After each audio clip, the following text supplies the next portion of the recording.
అన్న దయచేసి ఈ వీడియో అందరు చూడండి అన్న.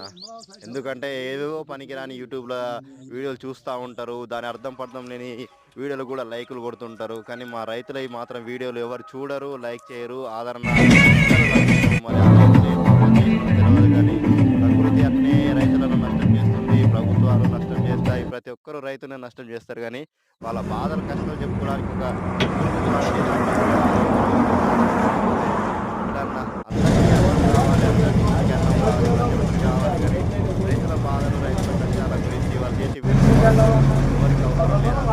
ఎందుకన్నా అంతా పాపం చేసేది రైతులు. మనకు ఫాస్ట్ ఫుడ్ సెంటర్లు ఉన్నాయి కదా, బేకరీలు ఉన్నాయి, ప్రతి ఒక్కటి అనుకుంటారు కదా అన్న. ప్రతి ఒక్క ముడి పదార్థం అన్నీ మన రైతులు పండించిన పంట ద్వారానే కదా అన్న వచ్చేటి. అక్కడ ఏమన్నా మిషన్‌లో, కంప్యూటర్‌లో డౌన్‌లోడ్ చేసేది కాదు కదా. దయచేసి రైతులకు గూడా, రైతుల వీడియోలకు గూడా రైతులను గూడా కొంచెం ఆదరించండన్న. ఈ వీడియో అందరికి షేర్ జేసి కొంచెం మా బాధలు గూడా చూపెట్టండన్న. ఇవన్న రైతన్నలకు